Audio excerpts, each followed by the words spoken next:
कभी कभी जिंदगी हमसे सब कुछ छीन लेने की कोशिश करती है। हमारे पाँव, हमारे रास्ते, यहाँ तक कि हमारी उम्मीदें भी। लेकिन कुछ लोग होते हैं जो इन टूटती हुई दीवारों के बीच से द्वार बना लेते हैं और उसी रास्ते से समाज को एक नई रोशनी दिखाते हैं। नमस्कार, मैं मोहम्मद सारिम आप सभी का स्वागत करता हूं जीवन शैली के इस खास कार्यक्रम सफलता की कहानी के एपिसोड नंबर 5 में। आज हम आपके सामने ला रहे हैं एक ऐसी शख्सियत जिनकी पूरी जिंदगी एक जीवंत प्रेरणा है, जिनकी व्हीलचेयर कोई सीमा नहीं बल्कि संभावनाओं का मंच बन गई, जिनकी दृष्टि ने न जाने कितनी जिंदगियों की को नई दिशा देने का काम किया। तो साथियों, आज की यह मुलाकात हमें यह सिखाएगी कि कैसे हमें परिस्थितियों के आगे हार नहीं माननी है। आज हमारे साथ हैं एक बेहद ही खास मेहमान, पद्मश्री सम्मान से सम्मानित, कश्मीर की धरती से निकलकर पूरे भारत के लिए एक मिसाल बन चुके श्री जावेद अहमद टाक जी। श्री टाक साहब न केवल एक समाज सेवी हैं बल्कि जायबा अपा इंस्टीट्यूट ऑफ इंक्लूसिव एजुकेशन के संस्थापक भी हैं। उन्हें खुद एक हमले में गोली लगी और इसके बाद वो स्पाइनल कॉर्ड इंजरी के कारण व्हीलचेयर यूजर हो गए। लेकिन इस दुर्घटना ने उन्हें रोका नहीं, बल्कि वो न केवल खुद जगे बल्कि पूरे समाज को जगाने का काम किया। वे आज दिव्यांगजनों की शिक्षा, अधिकारों और समावेशन के लिए लड़ रहे हैं। उन्होंने बच्चों को घर से बाहर निकालकर स्कूलों तक पहुंचाया है। जहां पहले डर और असहायता थी, आज सपने और उजाले हैं। तो बिना किसी देर के मैं जावेद साहब का स्वागत करता हूं। और आप अपनी जीवन की शुरुआत कैसे हुई और इस हादसे।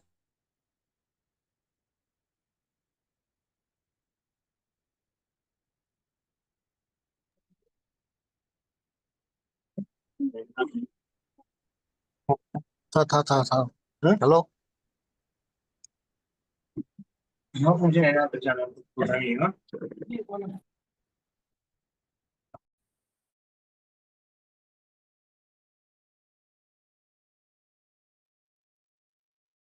आवाज आ रही है जावेद जी आप तक? अनम्यूट है। हाँ हाँ, बिल्कुल। Thank you, thank you. आप सारिम भाई, आपने बहुत मेहनत की। मुझसे बहुत सारे टाइम मुलाकात भी की फोन पे। मेरी पूरी इंफॉर्मेशन आपने जमा की, उसके लिए बहुत शुक्रिया, धन्यवाद। मैं पूरे सभी जो सैलेज जी है उनकी टीम का बहुत शुक्रिया अदा करता हूं कि काफ़ी मेहनत के साथ उन्होंने मेरी स्टोरी पहले रीड आउट की, फिर ये फैसला किया कि जीवन शैली में मैं एक बार आ जाऊं और आप सबके साथ थोड़ा अपनी स्टोरी है जो वो साझा करूं। चूंकि आपने मेरी पहले से ही थोड़ी बहुत इंट्रोडक्शन दे दी कि मैं बिजबिहारा अनंतनाग का रहने वाला हूँ, जम्मू कश्मीर से। और मेरी जो इंजरी हुई वो आज से 28 साल पहले हुई। अ, तब मैं कॉलेज स्टूडेंट था और अपना बीएससी परसू कर रहा था। अ, क्योंकि आप सबको पता है कि जम्मू कश्मीर में 30-35 साल से बहुत ही खतरनाक हालात रहे, जिसमें गन कल्चर रहा, बहुत सारी मुश्किलात रहे। तो उसी की वजह से मुझे भी एक गोली लगी कमर में। और उस टाइम डॉक्टर्स ने मुझे ये बताया कि शायद आप नहीं बच पाओगे। और पहले तो आगे वाले पोर्शन में पेट में सर्जरी आई, जिसमें मेरी राइट किडनी चली गई, मेरा इंटेस्टाइन, लिवर के पार्ट्स कुछ काटने पड़े, और स्प्लीन को रिमूव करना पड़ा, राइट किडनी को रिमूव करना पड़ा। और फाइनली डॉक्टर्स ने बताया कि जितना हमसे हो सकता था वो हमने कर लिया। लेकिन 2-4 दिन के बाद मेरा पाँव जो था, चूंकि मार्च का महीना था, तो मेरा पाँव वाटर बोतल की वजह से जल गया। और मुझे ये पता चला डॉक्टर्स को कि इसकी स्पाइनल कॉर्ड इंजरी भी हुई। तो स्पाइनल कॉर्ड इंजरी को ठीक करने के लिए हमें लगता था कि शायद कहीं से इलाज होगा। लेकिन इसका कोई डॉक्टर्स के पास जवाब ही नहीं होता था कि स्पाइनल इंजरी क्या ठीक हो सकती है या इसमें क्या संभावनाएं है कि हम फिर से उठ पाएंगे। तो डॉक्टर्स ने मुझे इतना बताया कि इसमें फिक्सेशन करनी पड़ेगा, जो एक छोटी मोटी सर्जरी है। जहाँ पे चोट लगी है, जहाँ पे आपके स्पाइन के छोटे छोटे पीसेस इस पे जमा हुए हैं, इनको निकालना पड़ेगा और स्पाइन को फिक्स करना पड़ेगा। तो स्पाइन फिक्स का होने के बाद मैं 1 साल हॉस्टल्स में रहा और मुझे पता भी नहीं है कि दर्द कितना था। दर्द ने दर्द की वजह से, पेन की वजह से मैं चला रहा था रात भर। और करीबन 1 डेढ़ साल हॉस्पिटल में रह के मुझे फिर शिफ्ट किया गया घर। और घर में भी मैं काफ़ी पेनफुल सूरत में रहता था और अपने बेड पर रहता था। मुझे ये भी पता नहीं था कि स्पाइनल कॉर्ड इंजरी क्या होती है, इसमें क्या क्या प्रॉब्लम्स होती है।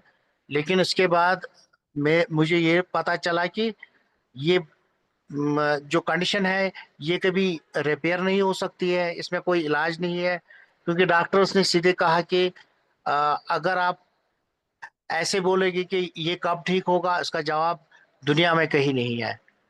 तो लगभग 2 साल घर में रह के अपने बेड से थोड़ा थोड़ा मुझे होश जब आने लगा, तो मैंने उस डॉक्टर से एक चिट्ठी लिखी जिसमें मैंने ये बताया कि क्या अब इसका इलाज हो सकता है, क्या मैं खड़ा हो पाऊंगा। तो उन्होंने वहां से लिखा था, जवाब भी लिखा और कहा कि स्पाइनल कॉर्ड इंजरी में अगर एक भी स्क्रैच होता है तो उसमें 10 साल भी ठीक होने को लग सकते हैं। जबकि मेरी इंजरी 40% डैमेज हो चुका था स्पाइनल कॉर्ड, जिसकी वजह से काफी परेशानी बढ़ गई थी। तो उस टाइम काफी दुख हुआ मुझे जब मैंने सुना कि इसमें खड़ा होने का चांस नहीं है।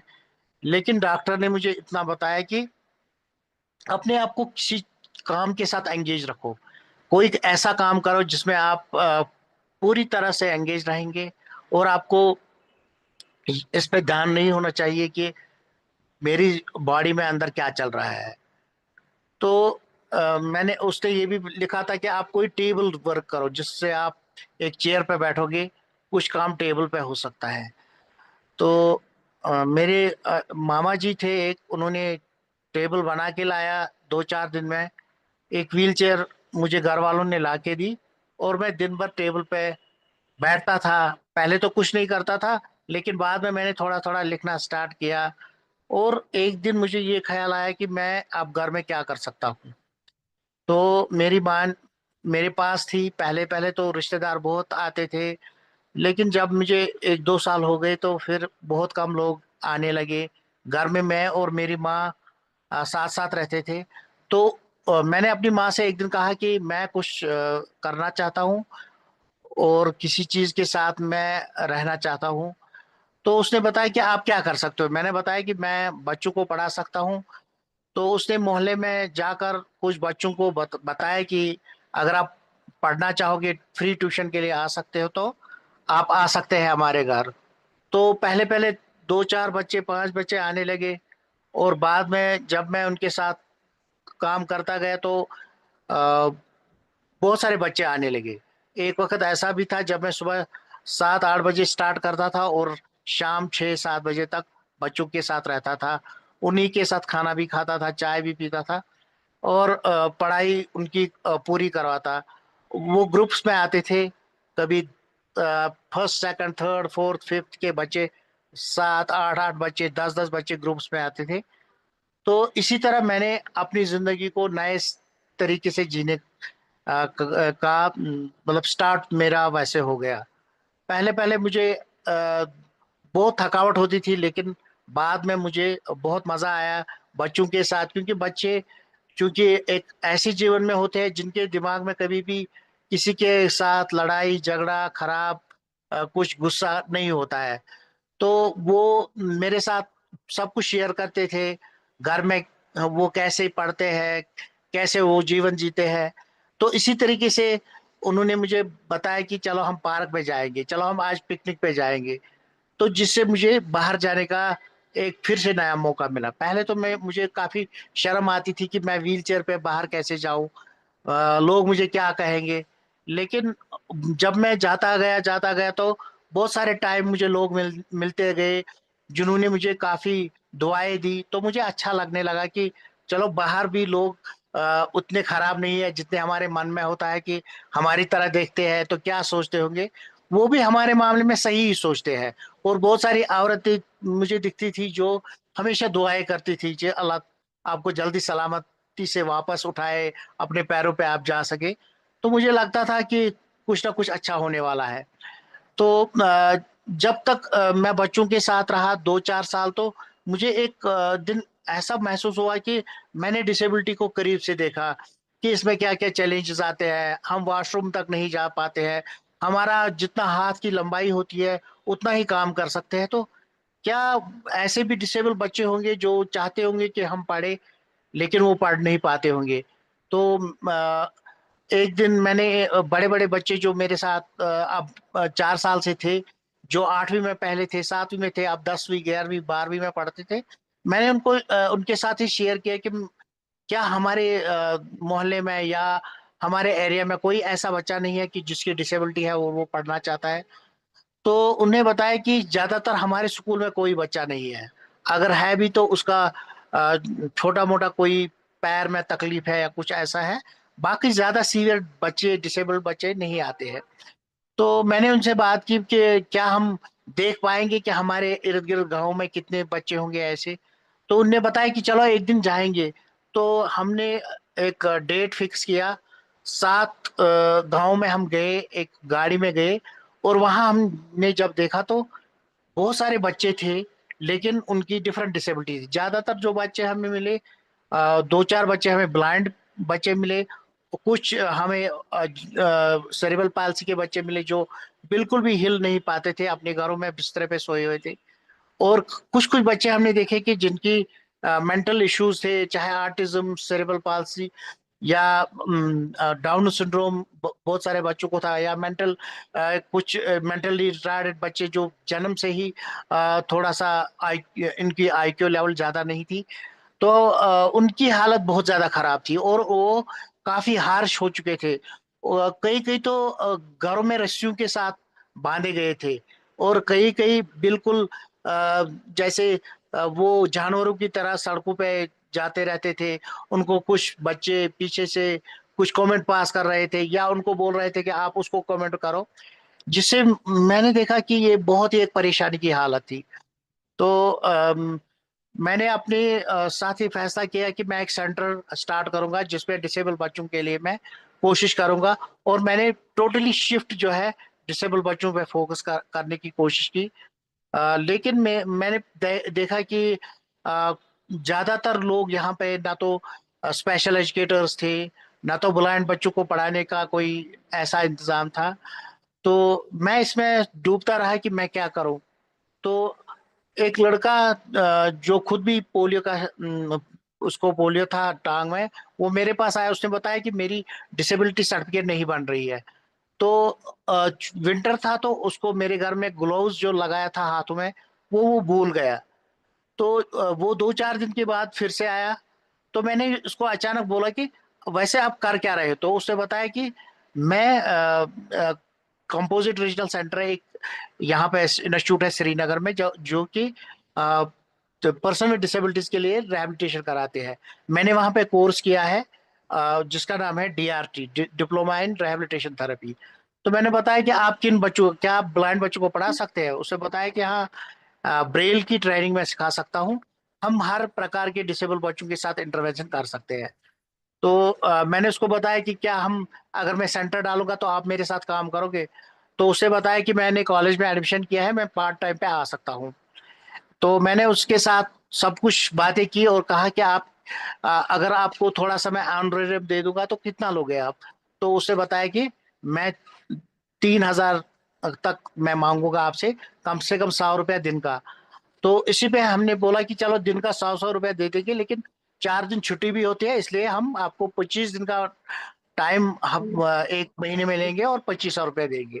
तो उसने इस बात पे वो सहमत हुआ और मैंने एक कमरा किराए पे लिया जो कि म्युनिसिपल कमेटी का कमरा था, और उसमें लगभग उन्होंने बताया कि साल का 3,000 रुपये किराया देना पड़ेगा। तो मेरे पास चूंकि पैसे नहीं थे, तो मुझे मिलिटेंसी की वजह से जो गोली लगी थी उसमें यहाँ जेके गवर्नमेंट ने एक सर्कुलर रखा था कि उनको हम 75,000 75,000 उनको कंपनसेशन देंगे जिनकी परमानेंट डिसेबिलिटी होगी। तो मैंने वो पैसे 5 साल के बाद पकड़े। मतलब तब तक मैं उनको इनकार कर रहा था, मैं बोल रहा था कि मेरे घर वालों ने मुझ पे बहुत सारे पैसे खर्च किए हैं, तो मुझे इससे क्या होगा, या तो आप मेरे भाई को नौकरी दीजिए या बहन को, तो तब हमारा घर भी चल सकता है। लेकिन गवर्नमेंट के पास ऐसी कोई स्कीम नहीं थी। वहां से सिर्फ यही जवाब आता था कि हम ऐसा कुछ नहीं कर पाएंगे। तो मैंने वो 75,000 यहाँ के डीसी साहब ने वो सैंक्शन किए थे और तहसीलदार के पास चेक थी। तो मैं गया और वहां से वो चेक ले ली, वो उसको अपने अकाउंट में कैश किया, और पहले रूम का ही ये किराया भर दिया। और दूसरा, वो हमने एक दो लड़कों को यहाँ पे एज हेल्पर लिया, और एक सोशल वर्कर भी था, उसको भी 2,500 रुपया हमने तय किया कि आपकी तनख्वाह मिलेगी। तो इससे हमने ये सेंटर स्टार्ट किया और उनको मैं किराया पैसा देता रहा। जब 1 साल हो गया तो पैसे भी खत्म होने लगे। तो कुछ जो हमारे मेरे साथ वो लड़के लड़कियां पढ़ते थे, अब वो ग्रेजुएट भी हो चुके थे, तो उन्होंने मुझे बताया कि हमें एक काम करना चाहिए कि हमें अब सीधे लोगों से कुछ डोनेशन मांगना चाहिए। तो चूंकि अब थोड़ा सा लोगों को पता था कि ये एक सेंटर पड़ा है या इसने मुफ्त बच्चों को पढ़ाया, तो बहुत सारे लोगों ने रमजान में डोनेशंस करना स्टार्ट कर दिया और कुछ पैसे देने स्टार्ट किए, जो कि बहुत कम थे, लेकिन हमने मैनेज किया और सेंटर में बहुत सारे बच्चे आने लगे। 2008 में मुझे पता चला कि क्राई एक ऑर्गेनाइजेशन है, चाइल्ड राइट्स एंड यू। तो हमने उनको एक मेल लिखा, चिट्ठी बाय पोस्ट डाल दी। तो वो जब यहाँ आए श्रीनगर में, उनकी टीम आ गई, तो वो उन्होंने मुझे फोन किया। तब लैंडलाइन फोन ज्यादातर चलते थे।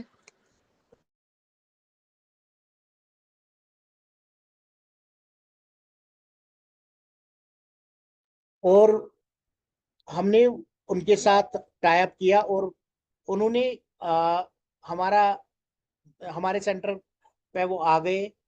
और जब उन्होंने देखा कि बच्चे पढ़ रहे हैं, ब्लाइंड बच्चे भी आते हैं, तो उन्होंने कहा कि आपका फ्यूचर प्लान क्या है, आप इन बच्चों को क्या कराना चाहते हैं। तो मैंने उनको बताया कि जो ये बच्चे हैं इनकी ओवरऑल रिहैबिलिटेशन होनी चाहिए, और अगर ये पढ़े लिखेंगे तो डिसेबिलिटी का एक नैरेटिव चेंज हो जाएगा। वरना डिसेबिलिटी में यही होता है कि लोग समझते हैं कि ये डिसेबल बंदा कुछ नहीं कर पाता है। तो उन्होंने हमारे साथ एक 5-8 दिन वो हमारे साथ लगातार कांटेक्ट में रही। उन्होंने 2 बंदों को भेजा यहाँ पे, नीड असेसमेंट की, और उन्होंने हमें एक 11 लाख का बजट सैंक्शन किया, जिसमें उन्होंने हमें 1 साल के लिए एक बिल्डिंग रेंट पे रखने के लिए, और जो स्पेशल एजुकेटर्स हैं, 6 स्पेशल एजुकेटर्स को हमने हायर किया, और 2 गाड़ियां हमने जो एक जेके पुलिस ने डोनेट की और एक इंडियन नेवी ने डोनेट की। तो उसमें हमने बच्चों को लाना स्टार्ट कर दिया।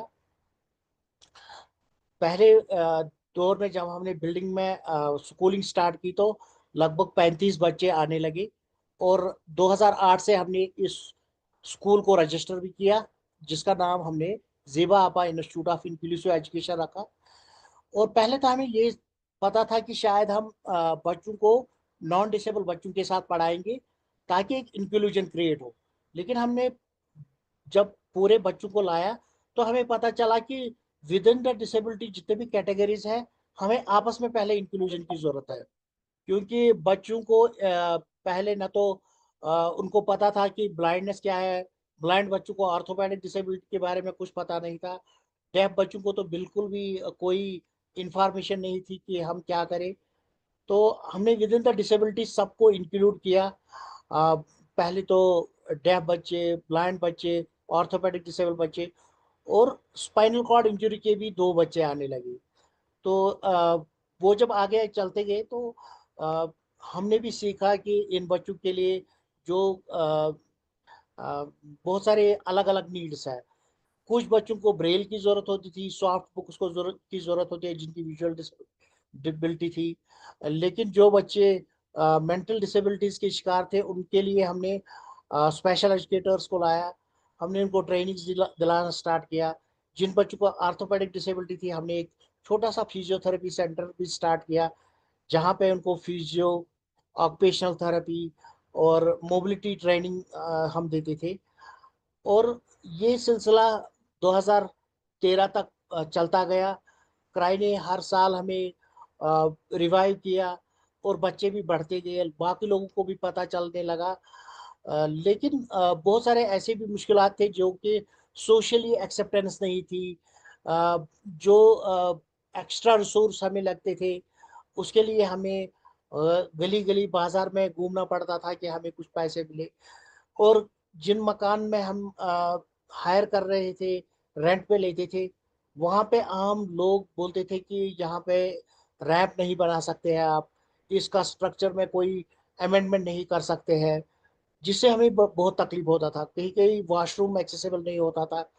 तो इसलिए हमने 2013 में ये फैसला किया कि हम एक अपनी बिल्डिंग बनाएंगे, ताकि इस स्कूल में जो रैंप सिस्टम है, एक्सेसिबल वॉशरूम है, जो बोर्ड जहाँ पे हम लगाते हैं वहाँ पे बच्चे भी पहुँच जाए, या वॉश बेसन या वॉश स्टेशन या स्विच जितने भी होंगे तो वो एक्सेसिबल होने चाहिए बच्चों के लिए।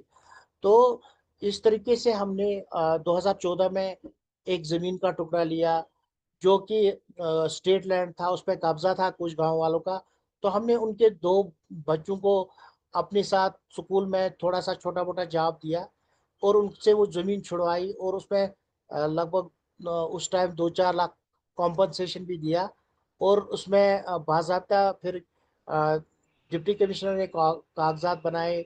फिर वो कैबिनेट में गया और वहाँ पे सेंक्शन लेटर आ गई, और हमने फिर उस पर एक एक्सेसिबल एक मंजिला एक स्कूल बनाया। अ, चूंकि ये बहुत बड़ा प्रोजेक्ट था, इसमें बहुत सारा पैसा लगता था। तो जब हमने इसमें प्लिंथ डाली तो हमने यहाँ के जो उस वक्त गवर्नर थे NN वोरा, तो उनको भी बुलाया, जिन्होंने हमें काफ़ी सपोर्ट किया।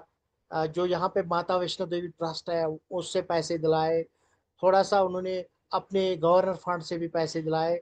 फिर हमने CSR में JK बैंक यहाँ पे है उनसे भी काफ़ी परस्यू किया। वो छोटा छोटा जो यहाँ के सीमेंट फैक्ट्रीज थे वहाँ से भी, ईंट वाले थे उनसे भी हमने थोड़ा गुजारिश की, और बिल्डिंग बनती गई। जब एक फ्लोर पूरा हो गया तो हमने सोचा कि अब काफ़ी है, 5-6 कमरे बन गए, अब इसमें रैंप वगैरह भी बन गए। तो हमने कोशिश नहीं की कि हम दूसरा फ्लोर बनाए। लेकिन उसके बाद अजीम प्रेमजी फाउंडेशन के कुछ लोग यहाँ आए, तो उन्होंने बताया कि हम कंस्ट्रक्शन के लिए पैसा नहीं देते। लेकिन जब उन्होंने देखा कि हम जिस बिल्डिंग में, जो रेंट पे बिल्डिंग थी, तो वहाँ पे काफ़ी बैरियर्स थे, बहुत मुश्किल से हमने वहाँ पे एक रैंप बनाया था। तो उन्होंने बताया कि नया स्कूल भी हम देखेंगे, आपने बिल्डिंग कैसी बनाई है। जब उन्होंने बिल्डिंग का स्ट्रक्चर देखा, एक्सेसिबिलिटी देखी, तो उन्होंने बताया कि हम कोशिश करेंगे कि आपको हम इसमें कंप्लीट करने के लिए दूसरे फ्लोर तक हम पैसा कुछ अरेंज करेंगे। तो उनके CEO खुद फिर आ गए, जो कि 2 घंटे के लिए बैंगलोर से यहाँ आए, बिल्डिंग में नजर मारी, फिर वापस गए। और 10 दिन के बाद उनने हमारे इस स्कूल के लिए 70 लाख रुपए सैंक्शन किए, और स्कूल की दूसरी बिल्डिंग पूरा फ्लोर बन गया, 10-20 कमरे बन गए, वॉशरूम बन गए। और स्कूल बिल्डिंग में हमने 2004 में शिफ्ट किया, जबकि कोविड का समय था। और उसके बाद 2005 से बच्चे पूरी तरह आने लगे, और इस वक्त इस स्कूल में लगभग 250 बच्चे एनरोल्ड हैं। और जो हमने 2006 से बच्चों को पढ़ाया, उनमें से बहुत सारे बच्चे हैं जिन्होंने PG कंप्लीट किया।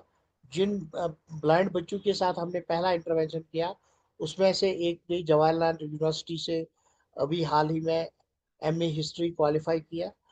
और कुछ बच्चे ऐसे हैं जिन्होंने अ, जो कि हेयरिंग स्पीच के डिसेबिलिटी के शिकार थे, स्कूलों से ड्रॉप आउट हुए थे, या कुछ जो इंटेलेक्चुअल डिसेबल बच्चे थे जिनका आईक्यू लेवल बहुत कम थी, तो कम से कम वो 10वीं 12वीं कुछ कॉलेज लेवल, कुछ हायर सेकेंडरी लेवल तक आज पहुंच चुके हैं।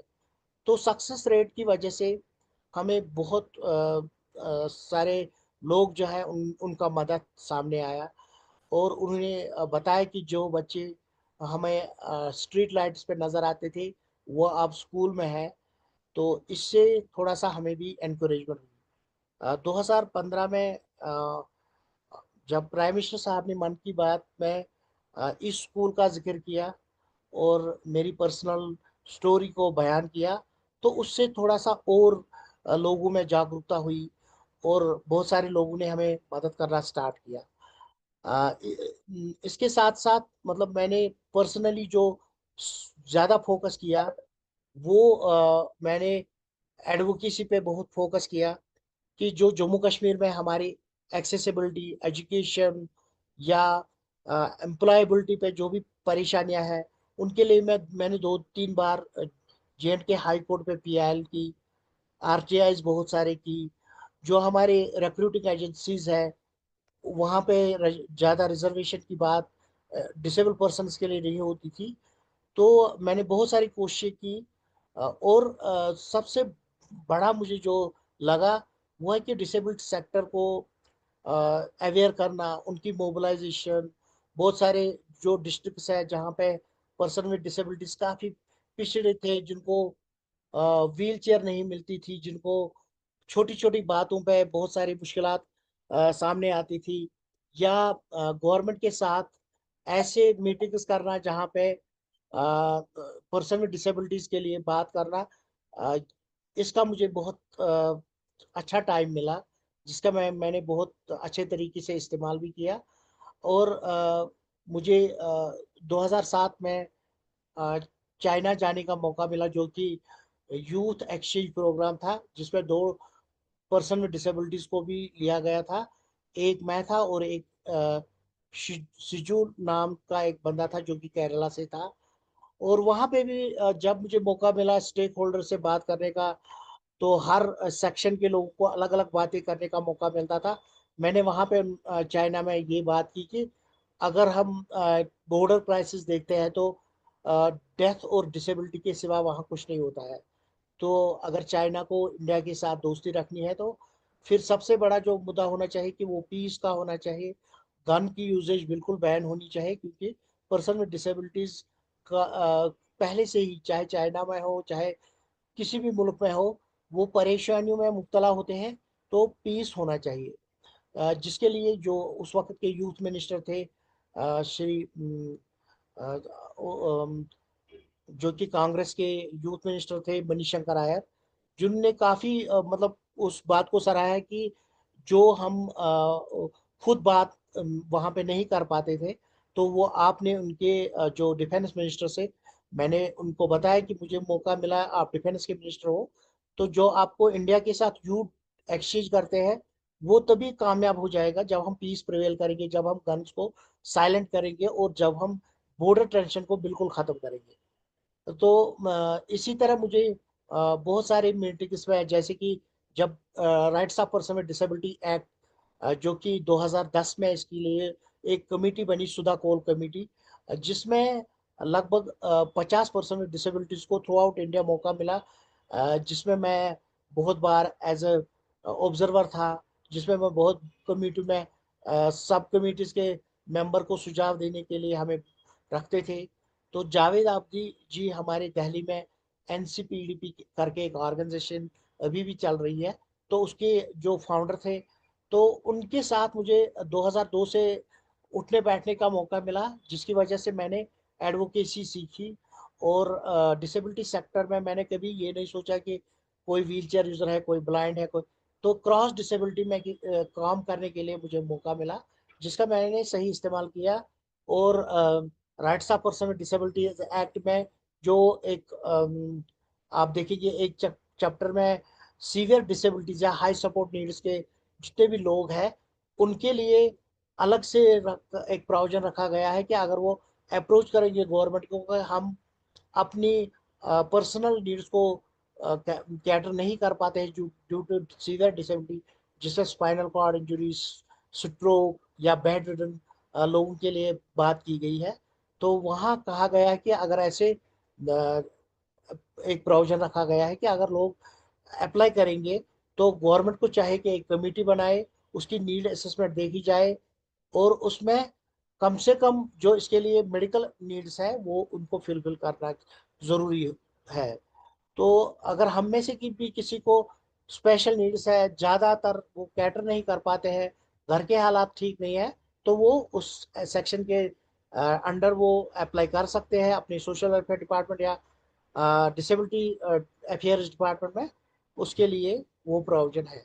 इसी तरीके से मुझे बहुत सारी कम्युनिटीज़ में एज ए मेंबर रहने का मौका मिला, जहाँ पे पर्सनल डिसेबिलिटीज की इंक्लूसिव एजुकेशन की बात होती थी, या हाई सपोर्ट नीड्स की बात होती थी, या ज़्यादातर एक्सेसिबिलिटी की बात होती थी।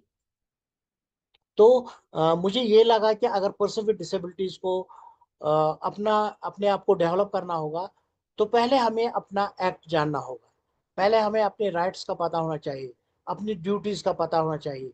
जब हम इन दो चीज़ों में एक बैलेंस क्रिएट करेंगे तो ऐसा हो ही नहीं सकता है कि हम किसी भी तरह बैकवर्ड रह सकते हैं या पीछे रह सकते हैं। हम ज़रूर कुछ ना कुछ करेंगे।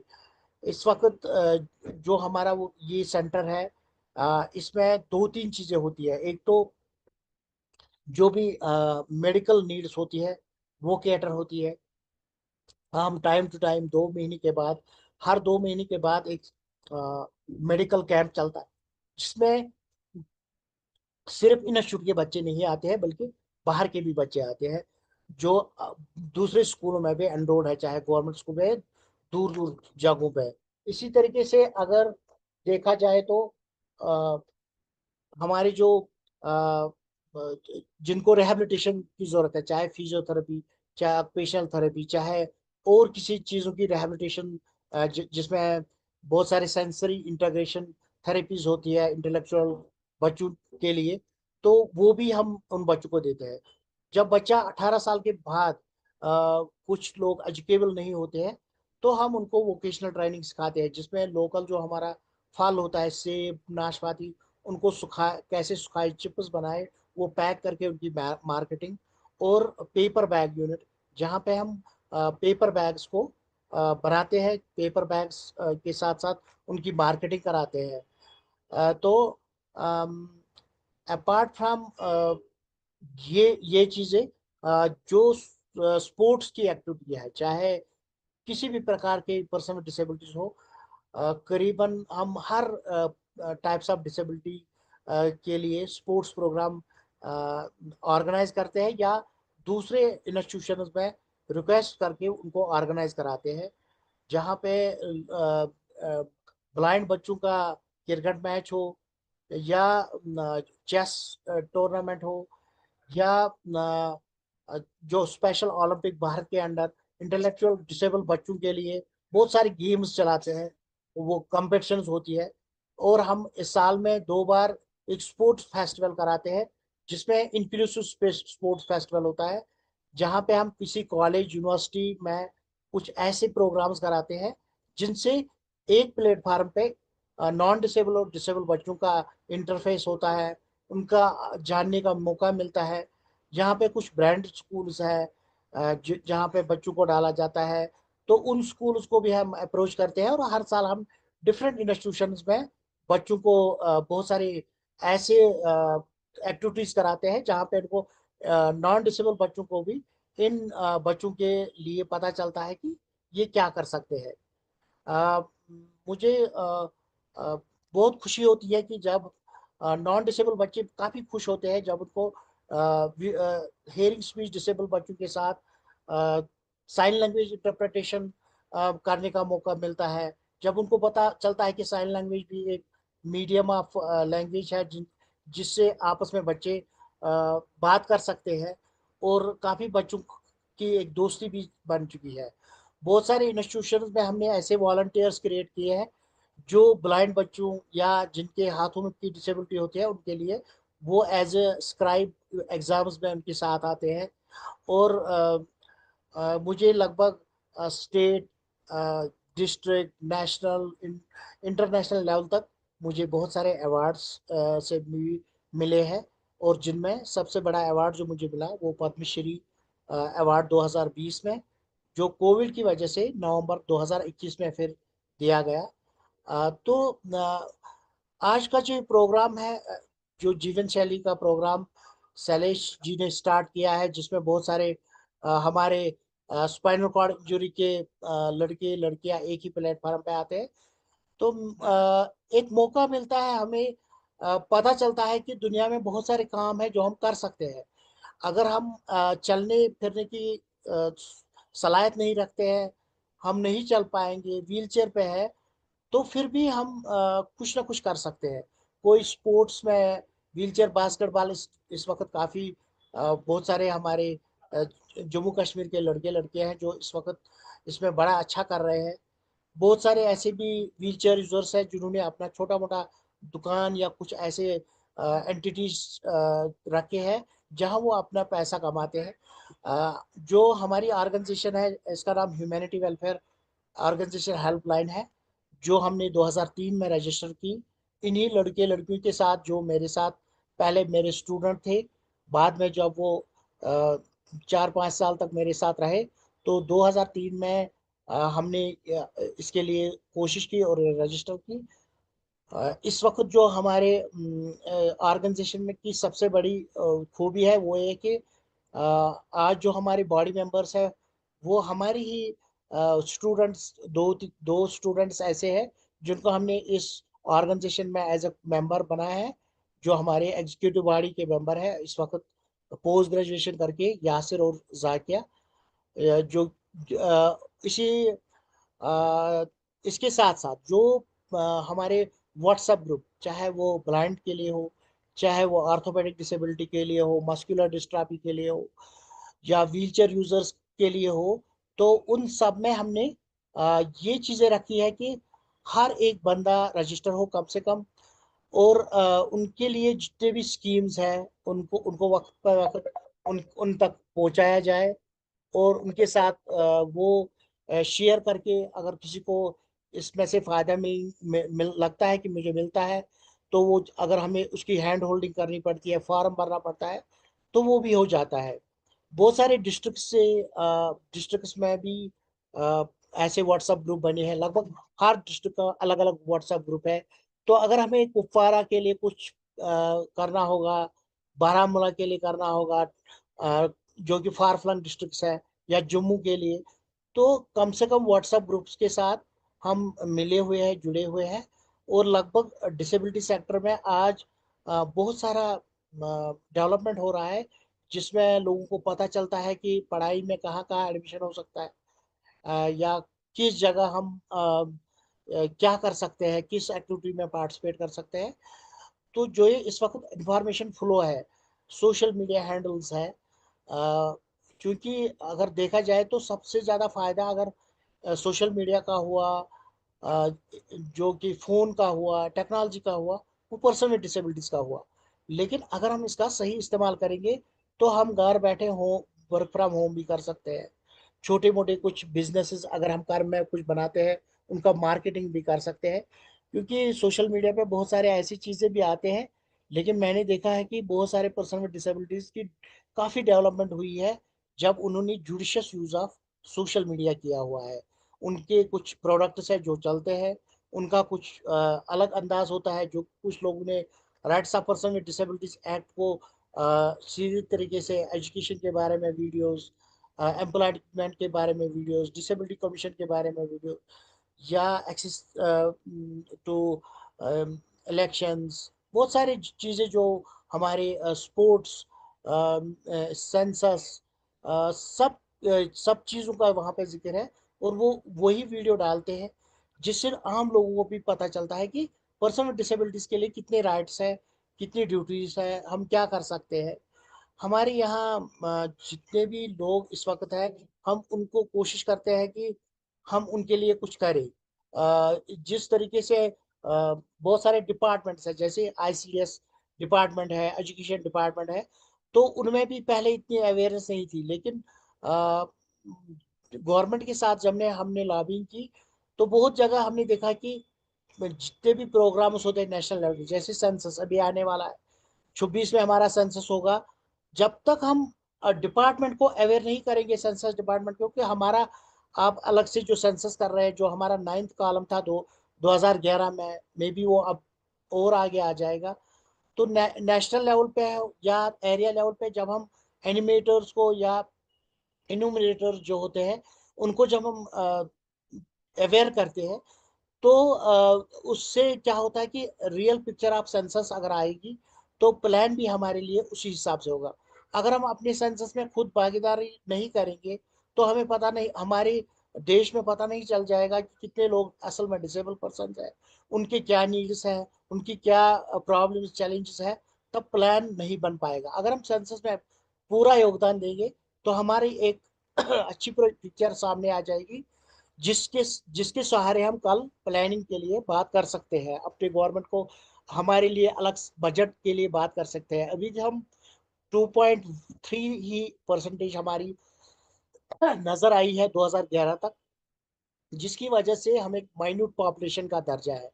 जबकि अगर वाशिंगटन क्वेश्चन देखा जाए, उनका जो क्वेश्चन है सेंसस के लिए, उसमें करीबन हर देश में 15 से 16% डिसेबिलिटी दिखाई जाती है, जिसमें जो भी लोग डिपेंडेंट ऑन मेडिसिन है, जिसमें सीवियर डायबिटीज भी है, जिसमें बहुत सारे हाइपरटेंशन के केसेस भी आते हैं। लेकिन हम लॉबिंग नहीं करते हैं, हम एजिटेट नहीं करते हैं, इसलिए हमें एक छोटा सा समुदाय समझा जाता है, और समझा जाता है कि ये पढ़ते लिखते भी शायद नहीं है, और इनकी नीड्स कितनी होंगी। अगर ये सही पिक्चर आ जाएगी सेंसस में, तो जरूर गवर्नमेंट हमारे लिए अलग पॉलिसी बनाएगी, बहुत सारी अच्छे प्रावधान आएंगे। और जो हमारे एक्ट्स है, चाहे वो यूएनसीआरपीडी है, चाहे वो rights of person with disabilities act है, या नेशनल ट्रस्ट या आरसीआई एक्ट है, या मेंटल हेल्थ एक्ट है, तो उनका जो इम्प्लीमेंटेशन है वो ऑन ग्राउंड सही तरीके से हो जाएगा। अगर हम व्हीलचेयर यूजर्स की बात करेंगे, तो क्योंकि हमें पता है कि ज़्यादातर स्पाइनल कॉर्ड इंजरी के लोग जो है, उनकी नीड्स बहुत ज़्यादा है, वो ज़्यादातर डिपेंडेंट है दूसरे लोगों पे। लेकिन ऐसा भी नहीं है कि अगर हम अपने दम को थोड़ा सा बढ़ाएंगे, अगर हम थोड़ा सा अपने लेवल्स को बढ़ाएंगे, अपनी एजुकेशन हासिल करेंगे। एजुकेशन हमारे लिए बहुत इंपॉर्टेंट टूल है, जो कि मुझे ज़िंदगी का बहुत बड़ा तजुर्बा मिला। अगर मैं पढ़ा नहीं होता, अगर मैंने बीएससी कंप्लीट नहीं किया होता, शायद मेरे पास कोई ऐसा हार्ड स्किल नहीं होता जिसको मैं इस्तेमाल करता। तो इस तरीके से अगर हमें ज़्यादातर टेबल वर्क हम कर सकते हैं। कंप्यूटर इस वक्त दुनिया का सबसे बड़ा ऐसा गैजेट है जिसे दुनिया को मिला है। तो अगर हमें सही इस्तेमाल करना होगा, तो हमें कंप्यूटर ज़रूर सीखना चाहिए, इसका सही इस्तेमाल करना चाहिए, सोशल मीडिया का सही इस्तेमाल करना चाहिए अवेयरनेस के लिए, अपने लिए। अगर हम इस वक्त मिले भी हैं, तो वो सोशल मीडिया की वजह से ही मिले हैं, जिसका शैलेश जी ने बहुत अच्छा इस्तेमाल किया, जिसमें सारिम जैसे लोग या बाकी लोग जो इस टीम में है, उन्होंने इसका सही इस्तेमाल किया। और इस वक्त हम आपस में एक दूसरे को जानते हैं, सुनते हैं, बोलते हैं, शेयर करते हैं। तो इस चीज़ का मुझे ये एक एक्सपीरियंस बढ़ गया। अ, अ, जी सारिम जी, मेरे पास और टाइम है या टाइम हो चुका है? जी नहीं सर, ऐसा है कि हम लोग के पास कुछ तस्वीरें बोलती हैं, एक सेगमेंट है, मतलब तस्वीरों को दिखा करके उससे कुछ सवालात रहेंगे। जरूर और जरूर। भी लोग हैं जो सवालात, अगर आपके पास वक्त हो तो हम इस प्रोग्राम को थोड़ा सा हाँ हाँ, बिल्कुल एक्सटेंड कर मेरे देंगे। पास है, मेरे पास टाइम है। जी मैं आपके साथ पूरा तैयार हूँ आज। अगर जितना भी टाइम आपको जरूरत लगे, मैं आपके साथ हूँ। जी। तो सर पहले कुछ सवालों को हम लोग लेते हैं, या फिर तस्वीरें बोलती हैं सेगमेंट से शुरू करते हैं, उसके बाद सवाल लेंगे। ये सामने स्क्रीन पे जो तस्वीर है, आप प्रधानमंत्री मोदी के साथ, मोदी जी के साथ काफी घुले मिले नजर आ रहे हैं। तो इसकी कहानी, मतलब क्या बातचीत आपसे हुई प्रधानमंत्री जी से, और आपने क्या बातें रखी उनके सामने?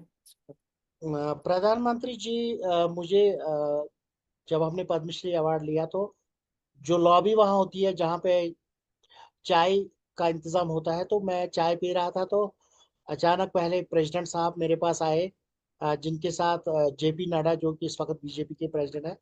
तो सबने इंट्रोडक्शन दी, तो जब मेरे पास वो आए तो मैंने भी इंट्रोडक्शन दी।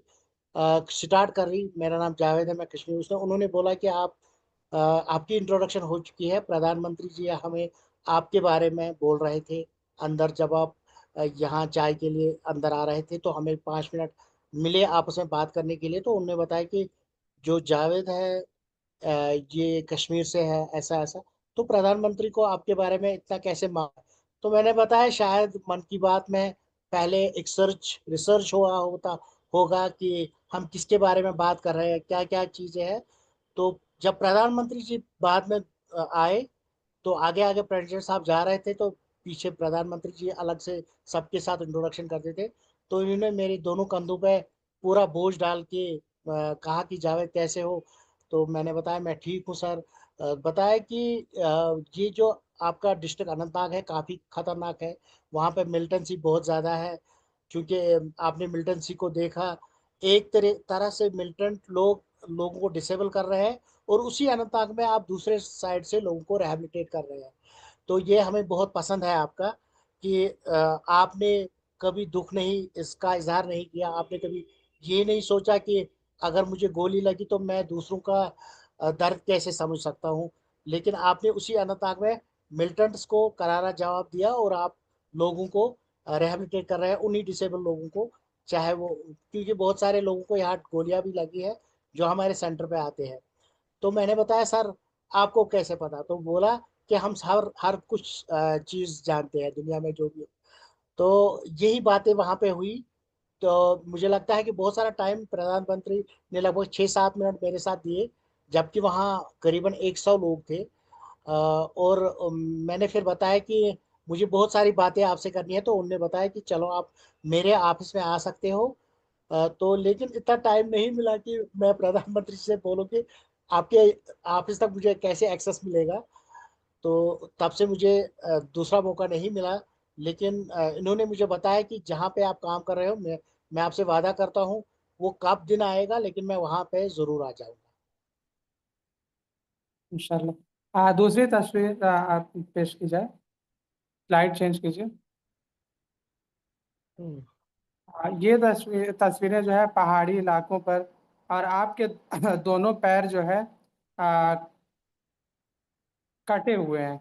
तो ये स्टोरी जो है थोड़ा सा आप बताना अगर चाहें तो आप शेयर कर सकते हैं। जरूर जरूर जरूर। जब मैं स्पाइनल कॉर्ड इंजरी जब मेरी हुई तो बाद में मुझे प्रेशर सोर्स बन गए। तो मुझे लगा था कि शायद ये प्रेशर सोर्स वो हील ही नहीं होते थे। जब फिर मैं 2 साल के बाद हॉस्पिटल गया, मैंने बोला कि मेरा सब कुछ ठीक हुआ लेकिन ये प्रेशर सोर्स ठीक नहीं होते हैं। तो उन्हें बताया कि अ, दरअसल जिस टाइम आप गिरे हुए हैं तो उस टाइम आपके हिप जॉइंट डिसलोकेट हुए हैं दोनों, तो अभी ये जुड़े नहीं है। तो इसलिए उनमें मैंने लगभग 25 साल बहुत एहतियात के साथ व्हील चेयर पे चलता रहा। उनका मैं काफ़ी कोशिश करता रहा कि मैं इनका ड्रेसिंग वगैरह टाइम पे करूं। लेकिन उसके बाद 2022 से मुझे इनमें काफ़ी परेशानी हुई। एक जख्म को इतना बढ़ गया कि वो काफ़ी हील ही नहीं हो, नॉन नॉन हीलिंग बन गया। तो फाइनली मैं जब 2-4 जगहों पे गया तो वहां मुझे एक ही ओपिनियन मिली कि आपको ये गैंग्रीन हो चुका है और ये काटना पड़ेगा। तो उन्हें वो एक टांग बोल रहे थे कि आप एक टांग काटना पड़ेगा, क्योंकि मैंने व्हील चेयर पे 25-27-26 साल गुजारे थे। तो मुझे लगा कि फिर मेरी परेशानी और बढ़ जाएगी, मैं बैठ नहीं पाऊंगा। तो मैंने उनको कहा कि दूसरी टांग में भी यही प्रॉब्लम है तो आप दोनों फिर का एम्पुटेशन कर दीजिए। तो जनवरी 2024 में मेरी दोनों टांगों की एम्पुटेशन हुई। और उसके बाद मेरी जो ज़िंदगी है और चेंज हो गई। लेकिन मैं ये ज़रूर कहूँगा कि जो भी होता है वो ठीक के लिए ही होता है। तब से मेरी थोड़ी ज़िंदगी आसान भी हुई। मैं बहुत सारे पहाड़ी इलाकों पे भी जाता हूँ, जो हमारा स्कूल पे ये हम ये जो लेफ्ट साइड की पिक्चर है, ये सिंथन टॉप एक सबसे ऊंचाई वाला जो पार्ट है कश्मीर का, ये हाईएस्ट ऑल्टीट्यूड है, जहां हमने बच्चों को भी लिया था और हमारे टीचर्स भी साथ थे, जिनके साथ मैंने तस्वीर ली है। और मुझे जस्ट 6-7 महीने हुए थे एम्पटेशन हुए। तो तब मैंने कोई आप देख सकते हैं कि मैं एक सीट पर बैठा हूँ और ऊपर से मैंने एक शीट रखा है। एम्पटेशन ताज़ा थी, 6 महीने हुए थे। ये जो राइट वाली तस्वीर है, ये बेंगलोर में मैंने अपने लिए इम्प्लांट बनाया जिसमें मैं बैठ सकता हूँ, जो कि एक ऐसा इक्विपमेंट है जो मेरे लिए सीटिंग अरेंजमेंट बन गया, जिसमें मैं बैठता हूँ। ये मेरी वो सीट है। तो उसके बाद वहाँ पे मुझे 10-15 दिन में बैठा। तो जिन्होंने मुझे ये रिहैबिलिटेशन वहाँ की ये सीट मेरे लिए बनाई, तो उनने बताया कि यहाँ पे एक ही एक इंस्टीट्यूशन है जहाँ पे पूरा एक्सेसिबल है, वो है डीपीएस बेंगलोर नॉर्थ साइड। तो वहाँ ये उस स्कूल की पिक्चर है जहाँ पे मैंने पहले मोटराइज्ड व्हील चेयर के लिए एक पहला जो ये होता है गाइडेंस होती है, वो वहीं पे ली। और जो ट्रिप था, इस वहाँ पे भी मैंने फोटो खींचा। ये जिंदगी में मैं पहली बार मोटराइज्ड व्हील चेयर, वो भी टांगों का ऑपरेशन करके मैंने लिया।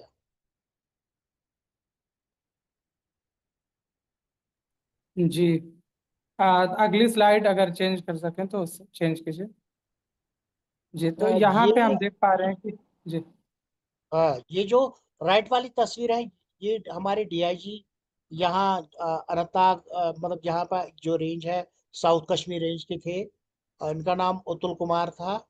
और ये बहुत ही डिसेबिलिटी में दिलचस्पी रखते थे।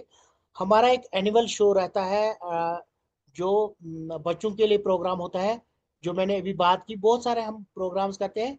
एक हम प्रोग्राम करते हैं 14 जो नवंबर होता है, बच्चों का दिन होता है। तो उसपे हमने इंक्लूसिव आर्ट फेस्टिवल हम करते हैं, जहाँ पे हर कोई आर्ट में आर्ट जो पेंटिंग होती है वो करते हैं। तो जो बेस्ट बच्चे जिन्होंने आर्ट किया था, एबल डिसेबल टुगेदर था ये। तो हम फिर डीआईजी साहब ने वहाँ पे उनको प्राइजेस दे दिए, अवार्ड्स दे दिए। तो हम उनको ये वो दिखा रहे हैं कि ये इस पेंटिंग में क्या बना है। जो लेफ्ट साइड में है, वो ये एक ऑर्गेनाइजेशन है, एसोसिएशन ऑफ मुस्लिम प्रोफेशनल्स, जिन्होंने पिछले साल एक अवार्ड किया था कि जिन्होंने एजुकेशन सेक्टर में अंडर प्रिविलेज्ड बच्चों को पढ़ाया होगा, उनके लिए अच्छे काम किए होंगे। तो हमारी ऑर्गेनाइजेशन को ये अवार्ड श्रीनगर के एक स्कूल में मिला, जहाँ पे लोकल जो इस एसोसिएशन ऑफ मुस्लिम प्रोफेशनल्स के स्टेक होल्डर्स हैं, जिनके हाथ से मैं ये अवार्ड ले रहा हूँ अपनी ऑर्गेनाइजेशन के नाम से। जी। तो अब हम लोग कुछ सवालों की तरफ जाते हैं, और मेरी रिक्वेस्ट है दर्शकों से कि अगर आपके भी मन में कुछ सवाल हो, आज का इतना खास मौका, जब एक ऐसी शख्सियत, हम देखते हैं कि समाज में लोग लाइमलाइट के लिए मरते हैं, लेकिन एक ऐसी शख्सियत जिसने न सिर्फ अपनी जिंदगी को संवारा, बल्कि अपने इलाके के इतने बच्चों की जिंदगी को संवारा है कि हम सब के लिए एक प्रेरणा की मिसाल है। जब स्पाइनल कॉर्ड इंजरी से जूझने के बाद हम लोग निराश हो जाते हैं, हताश हो जाते हैं कि आगे की जिंदगी कैसे कटेगी, तो जावेद अहमद टाक जैसे मजबूत इरादे वाले लोग, जो न सिर्फ अपनी जिंदगी को बदल रहे हैं बल्कि अपने पूरे राज्य की तस्वीर को बदलने में लगे हुए हैं। तो आप लोगों के पास अगर कोई भी सवाल होगा तो आप हैंड रेज कर सकते हैं। जावेद जी, एक सवाल हम लोग का है कि कश्मीर जैसे संवेदनशील इलाके में समाज सेवा और समावेशन को बढ़ावा देना एक बड़ी चुनौती रही होगी, तो इसका सामना आपने कैसे किया? अ, बिल्कुल सारिम भाई की ये जो जम्मू कश्मीर का इलाका है, काफी वोलेटाइल रहा पिछले इन्हीं 30 सालों में, जहां से मैंने अपनी स्पाइनल कॉर्ड इंजरी के साथ अपना जीवन स्टार्ट किया। लेकिन मुझे यही लगा कि अगर आप मेरा जो नाम है वो कुछ मायने नहीं रखता है, मेरी जो बॉडी है वो कुछ मायने नहीं रखती। अगर दुनिया में मैंने देखा तो वो सबके काम है जिनसे इंसान की पहचान बनती है। हम कैसे काम कर रहे हैं, अगर हमारी जान है तो हमारा काम हमारा रूह है। ये हमारी जान तभी जिंदा है जब हम कोई अच्छा काम करेंगे।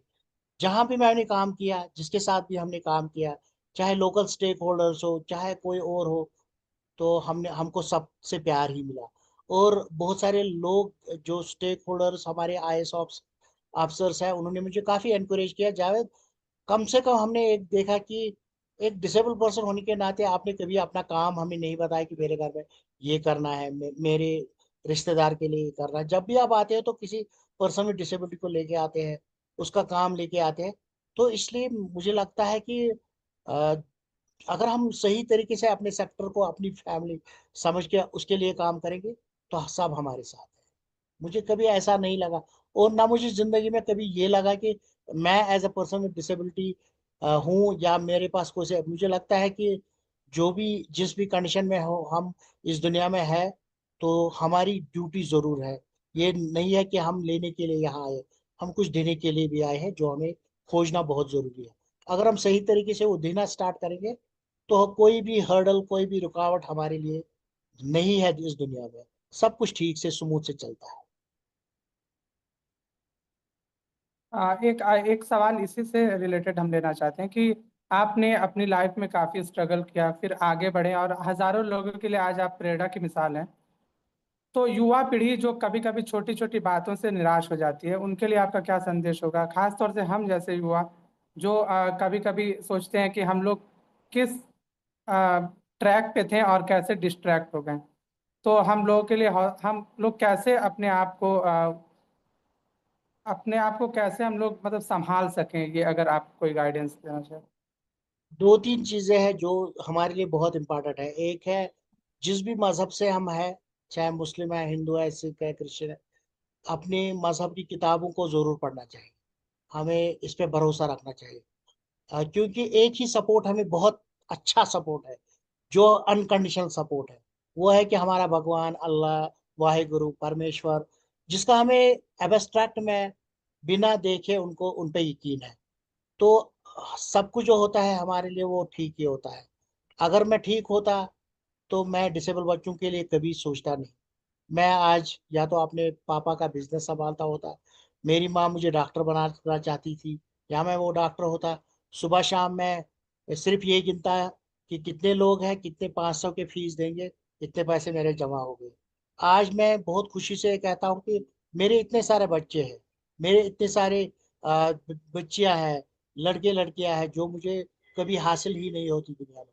अगर कोई भी इंसान दुनिया में है और उसको कोई भी चोट आ जाती है, कोई भी, किसी को गुर्बत आ जाती है, किसी का माँ बाप मर जाते हैं, किसी का पैसा लुट जाता है, किसी की सेहत बिगड़ जाती है, यही तो इम्तिहान है। वरना अगर हम ठीक तरह के जीवन जीते और हमें कोई परेशानी नहीं होती, तो हमें क्या लगता है कि दुनिया क्या है। हमें यही लगता है कि ये एक छोटा सा गोश्त का टुकड़ा है जो हमने सीधे से निगल लिया। अगर हम हड्डी के साथ गोश्त को खाते हैं, थोड़ी तसल्ली आ जाती है, क्योंकि दांतों पे भी आँच आ जाती है, हमारे हड्डियों पे भी कुछ जोर लगता है, बॉडी पे भी जोर लगता है। हर आशा में निराशा का होना बहुत जरूरी है। मैं अभी भी अपने पर्सन विद डिसेबिलिटी जो हमारे भाई बहन है उनसे हमेशा बोलता हूँ कि वो बोलते हैं कि अगर हमारे पास एक परेशानी थी, डिसेबिलिटी थी, अब हमें वो परेशानी क्यों होती है, अब हमें यूरिन इन्फेक्शन क्यों है। मैंने बोला कि आप समझो कि आप अगर हमारे पास दुख नहीं होता तो, और हम बेड पे अच्छे से खाते पीते बादशाह की तरह रहते, तो फिर दुनिया में हमें तो सब बोलते कि हमारी टांगे काटो, हम भी बादशाह जैसी जिंदगी गुजारेंगे। डिसेबिलिटी में भी अगर हमें कोई परेशानी होती है तो उससे हम जिंदा है, वरना हमें लगता है कि कुछ भी दुनिया में नहीं है। और काम करने का जहां तक ताल्लुक है, एंगेज रखने, जब तक हम एंगेज अपने आप को नहीं रखेंगे, क्योंकि पहले तो हम इंसान है, फर्स्ट नजर में हम इंसान है। और हर इंसान के लिए ये प्रोवर्ब है कि ideal man's brain is devil's workshop. चाहे अच्छा भले भला चंगा इंसान जिसके पास कोई दुख दर्द ना हो, वो खड़ा हो, वो भी इंसान है, मैं भी हूँ। तो ये प्रोवर्ब उसके लिए भी है, मेरे लिए भी। अगर मैं खाली दिमाग रखूंगा तो मुझे ऐसे ख्यालात आ जाएंगे, मैं शैतानियत दिमाग में आ जाएगी। अगर हम किसी जगह एंगेज है, मैं मतलब इतना दुख, मैं परेशान होता था अपने दर्द से, जो दर्द मुझे स्पाइनल कॉर्ड इंजरी के बाद हुआ, वो लगभग सालों साल मेरे साथ था। और अगर मैं एंगेज रहता था बच्चों के साथ, बातें करता था बड़ों के साथ, तो मुझे लगता था कि कुछ हट गए मेरे दिमाग से, ये बातें निकल जाती थी कि मेरे पास भी कोई दुख है या कोई परेशानी है। इसी तरीके से अगर कोई भी व्हील चेयर यूजर है, कोई भी स्पाइनल कॉर्ड इंजर्ड पर्सन है, तो उसको जल्दी से उठना चाहिए। छोटा मोटा जो भी उसको काम आता अरे है यहाँ रखिए, उसका सही इस्तेमाल करना चाहिए, ये ताकि दवाई भी निकाल। वो कुछ ना कुछ दुनिया में करे। और आप देखिए कि जब आप एंगेज हो जाएंगे किसी भी काम के साथ, तो आपको आप सब कुछ भूल जाओगे, और आपकी लाइफ जो है वो बेस्ट बन जाएगी। और जो हम देखते हैं कि हमें as a person with disability, बहुत सारे लोग बोलते हैं डिफरेंटली एबल, स्पेशली एबल। वो इसीलिए है कि उनको लगता है कि एक डिसेबल पर्सन कुछ नहीं कर पाएगा, शायद स्पोर्ट्स नहीं खेल पाएगा, चाहे शायद उसको तालीम नहीं आती होगी। आप अगर व्हील चेयर पे हो तो आपके साथ जो होगा, लोग उससे बात करेंगे, आपके मतलब पूछेंगे कि इसका क्या प्रॉब्लम है, हमारे साथ बात ही नहीं करेंगे, क्योंकि उनको लगता है शायद ही पढ़े लिखे नहीं होंगे, शायद उनको पता नहीं होगा। लेकिन हमें कोशिश करनी चाहिए कि हमें अपने बंद दरवाजों को खोलना चाहिए, हमें हर चीज को अपने खुद करना चाहिए, अपने घर में थोड़ी सी चेंजेस लानी चाहिए, जहां तक हमारी एक्सेसिबिलिटी बढ़ जाए, और जहां जो भी काम हमसे बन सके घर में करना चाहिए। जी।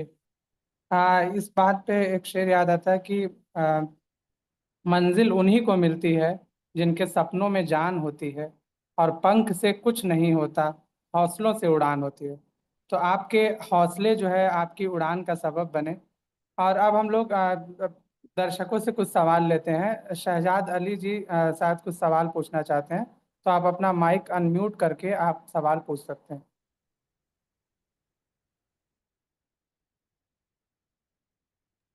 शहजाद जी, आपको आवाज़ मिल रही है मेरी? जी सर। जी। जी, आप अस्सलाम सवाल पूछ सकते वालेकुम सर, ऑल ऑफ यू। मैं शहजाद अली इंदौर से बोल रहा हूँ, और मैं माधवी मैम के प्रोग्राम में आपसे एक दो बार मिला भी हूँ। बहुत ही ग्रेट पर्सनालिटी हैं आप, और आपके मार्गदर्शन में, सरपरस्ती में मैं एक डिसेबलों के लिए एक सजेशन लेना चाहूँगा आपसे। सर, मैं इंदौर से, मध्य प्रदेश से हूँ, और मैं इंदौर में एक्सेसिबिलिटी के लिए क्या क्या कर सकता हूँ, और इसकी परमिशन किस तरह से ले सकता हूँ, कि कोई प्राइवेट सेक्टर में या फिर कोई गवर्नमेंट सेक्टर में, अगर बिल्डिंग है, प्राइवेट कंपनियों की बिल्डिंग है, सरकारी भवन है, सभी जगह, अगर होटल्स हैं, तो कितनी जगह व्हील होटल्स भी ऐसी रहती हैं कि जहाँ डिसेबल पर्सन, आजकल 70 60 70% डिसेबल खुद कमाते खाते हैं। ऐसा नहीं है कि हर एक डिसेबल मांगने ही जाएगा उस होटल में रहने के लिए। एक्सेसिबल नहीं है रहती हैं, तो वो उसके लिए, एक्सेसिबिलिटी के लिए क्या क्या मेरे को कहाँ से शुरुआत करना चाहिए, क्योंकि मेरी सिटी को सबसे पहले अगर दुनिया को बदलना चाहते हैं तो घर घर से ही शुरुआत करना पड़ती है, क्योंकि मेरी सिटी को ही एक्सेसिबल बनाना चाहता हूँ मैं। तो उसके लिए कुछ रास्ते बताने का मेहरबानी करेंगे सर। जरूर। जो आपने बताया कि पहले अपने घर में आप ऐसा सिस्टम क्रिएट करेंगे जहां कम से कम आपका वॉशरूम और आपका बेडरूम जो है वो एक्सेसिबल होना चाहिए। आप जाएंगे व्हील चेयर पे खुद पहुंच जाएंगे, अ, तो ये सही बात रहेगी। उसके बाद जो आपने कहा कि अ, ये जरूरी है कि जो पर्सन विद डिसेबिलिटीज बाहर जाते हैं, उन्हीं की वजह से इंक्लूजन का कॉन्सेप्ट आ जाता है। अगर हम घरों में बैठते हैं, घर से बाहर नहीं निकलते हैं, तो लोगों को पता नहीं चलता है कि इनकी नीड्स क्या है। जब हमने आज होटल्स का रुख करते हैं, कहीं जाते हैं होटल में बैठते हैं, तब लोगों को पता चलता है कि हाँ ये कितना जरूरी है। मैं पिछली बार लेह गया था, लद्दाख। तो जहाँ मैं गया, वहाँ मैंने उस होटल वाले को बताया कि आपने बहुत अच्छा बनाया है कि उन्होंने एक कमरे को छोटा सा रैंप बनाया था, अंदर जो वॉशरूम था वो भी एक्सेसिबल था, और जो बाहर एक ही मतलब स्टेप था अंदर जाने के लिए। तो मैंने उसको बताया कि यहाँ आपने क्यों नहीं लगाया, तो सिर्फ दूसरे दिन उसने एक रैंप बनाया, हैंडमेड एक रैंप बना के लाया, जो कि स्टील का बना हुआ था, काफी अच्छा बना था। और मैं कामयाब हुआ कि वहां मैं अच्छे तरीके से आता जाता था। फिर 3 दिन में उस होटल में रहा। इसी तरीके से जब हम किसी जगह जाएंगे तो आप जरूर उनको बताएं कि यहाँ पे लिफ्ट बनना जरूरी है। ये अगर आप इस अपने होटल को डिसेबल फ्रेंडली बनाएंगे तो हमें लोग आपस में पूछते हैं कि मैं मुझे इस सिटी में जाना है तो आपका कौन सा होटल डिसेबल फ्रेंडली है। दूसरी बात यह है कि जो rights of person with disabilities act है, उसमें जो चैप्टर्स है जो कि एक्सेसिबिलिटी पे अलग एक चैप्टर है, उसमें से आप सेक्शंस को देखिए, चाहे होटल के लिए चाहे गवर्नमेंट ऑफिस के लिए। जब आप एक एप्लीकेशन डिसेबिलिटी कमिश्नर को देंगे तो आप वो सेक्शन जरूर लिखिए कि अंडर दिस सेक्शन लॉ बताता है कि डिसेबिलिटी कमीशन से ही हर ऑफिस डिसेबल फ्रेंडली होना चाहिए। तो आप मुझे बताएं कि क्या आपने डिसेबल फ्रेंडली ऑफिस क्यों नहीं बनाया है। जब हमारे यहाँ जम्मू कश्मीर में डिसेबल फ्रेंडली ये डिसेबिलिटी कमीशन बना 2018 में, तो 2019 मार्च से ऑफिस का काम स्टार्ट हुआ। तो मैंने पहले ही लिखा था कमिश्नर सेक्रेटरी को कि हम तब तक डिसेबिलिटी कमीशन में नहीं जाएंगे जब तक वो फुल्ली एक्सेसिबल नहीं होगा। तो वहाँ जो ठेकेदार था जिसको काम दिया गया, उनने उसने मुझे 100 बार बुलाया, सर आप देखो कि रैंप कैसा बना, वॉश बेसिन कैसी बनी, चला वॉशरूम कैसा बना, अंदर बाहर जाने के लिए आपको मत लगता है कि ये कहीं पे भी अनफ्रेंडली बना। और हमारा डिसेबिलिटी कमीशन ऑफिस जो है वो फुल्ली एक्सेसिबल है। इसी तरीके से आप जब भी चिट्ठी लिखे, आप हर किसी को चिट्ठी लिखे, चाहे वो कोर्ट हो तो आप अपने डिस्ट्रिक्ट कोर्ट को चिट्ठी लिखे कि हमारे यहाँ एक्सेसिबल नहीं है, मैं एक्सेसिबल बनाना चाहता हूँ अपने डिस्ट्रिक्ट को, तो आप मुझे मदद कीजिए। वो भी डिपार्टमेंट्स को लिखेंगे। आप पहले 4 जगह ऐसी जो है, जैसे डिप्टी कमिश्नर ऑफिस है या तहसीलदार ऑफिस है या आपके यहाँ गार्डन है, पार्क है, तो आप आइडेंटिफाई करो। फिर उनके बारे में अपने डिसेबिलिटी कमिश्नर, कमिश्नर सेक्रेटरी जो आपका डिसेबिलिटी अफेयर्स है, सोशल वेलफेयर का होगा, चीफ सेक्रेटरी को और चीफ मिनिस्टर ऑफिस को लिखते रहो कि ये मुझे डिसेबल फ्रेंडली चाहिए। जब ये चीजें हो जाएंगी तो फिर बाकी लोग क्योंकि सुप्रीम कोर्ट का जो ऑर्डर है, मैं उसकी कॉपी भी आपको भेज दूंगा व्हाट्सएप, तो वो अभी आप साथ रखें ताकि उनको पता चले कि अब ये मैंडेटरी है कि हर एक बिल्डिंग को डिसेबिलिटी फ्रेंडली बनाना है। दूसरी बात मैं आपको ये बताऊं, जिस दिन प्रधानमंत्री का मैंने बताया कि मन की बात, उस दिन क्या प्रोग्राम था, वो 29 नवंबर था 2015 में। जबकि आने वाले डिसेबिलिटी डे पे 3 दिसंबर 2015 को प्राइम मिनिस्टर साहब ने एक्सेसिबल इंडिया कैंपेन की बात की। उन्होंने एक्सेसिबल इंडिया कैंपेन को लॉन्च किया, जिसमें हर सिटी में 25 बिल्डिंग ये है जो है एजुकेशन की, हेल्थ की, पुलिस की, उनको एक्सेसिबल बनाना है, उनमें रिनोवेशन करनी है, लिफ्ट रैंप लगाने हैं। तो आप एक्सेसिबल इंडिया कैंपेन की बात उसमें जरूर रखिए कि under accessible India campaign you are bound to make the places disable friendly. इनमें जो भी रिनोवेशन का खर्चा आएगा वो डिपार्टमेंट ऑफ डिसेबिलिटी अफेयर्स देता है। तो अगर आप यूनिवर्सिटी की बात करते हैं तो आप यूजीसी को, चेयरमैन जो यूजीसी है, उनको लिखिए कि मेरे यहाँ यूनिवर्सिटी है, पहले वहाँ एक्सेस ऑडिट करो, कहाँ पे एक्सेसिबिलिटी नहीं नहीं है। ये बहुत अच्छा काम जो आप ले रहे हैं। अगर आप इनको चिट्ठियां लिखेंगे और कंटिन्यूअस लिखते रहेंगे, फॉलो अप्स लेते रहेंगे, तो आप जो भी चिट्ठी लिखेंगे उसका आप फोटो कॉपी अपने पास एक फाइल में रखेंगे और फिर आप प्राइम मिनिस्टर ऑफिस को उनकी फोटो कॉपी भेजेंगे कि मैंने इतनी कोशिश की, ये चीजें नहीं हो रही है। आप देखेंगे कि 1 साल में जरूर चेंज आएगा। अगर पहला ही रैंप कहीं जगह बन चुका है या बन बन जाएगा आपकी वजह से, उसकी फोटो भी आप बताएं कि इस ऑफिस ने बनाए, इन ऑफिस में बनाओ। तो इसमें हमारा सिर्फ टाइम इन्वेस्टमेंट बहुत ज्यादा लगता है। अगर हम ये टाइम इन्वेस्टमेंट करेंगे तो जरूर ये चीजें हो जाएगी। बिल्कुल सर, डेफिनेटली श्योर। आपने बहुत ही अच्छी अच्छी सजेशन दी है। जो भी मेरा नंबर ग्रुप में से ले लीजिएगा, उसमें जो आपने भेजने का बोला है वो प्लीज मेरे को भेजिएगा जरूर। और मैं जो 2016 डिसेबल एक्ट है उसमें से जो एक्सेसिबिलिटी का पार्ट है वो जरूर रिवाइंड करूंगा, और फिर जो जो भी आपने बताया उस पे मैं बिल्कुल कोशिश करूंगा। जी, शुक्रिया, बहुत थैंक यू। शुक्रिया शहजाद जी, आपका भी शुक्रिया कि आपने सवाल रखा। अब एक दूसरा सवाल जोगिंदर जी का है, उसे लेते हैं और थोड़ा जल्दी जल्दी आप लोग सवाल पूछें। जोगिंदर जी, आप सवाल पूछना चाहते हैं? हाँ, मैं पूछना चाहता हूँ, या जी, पूछ सकता हूँ। आप पूछ।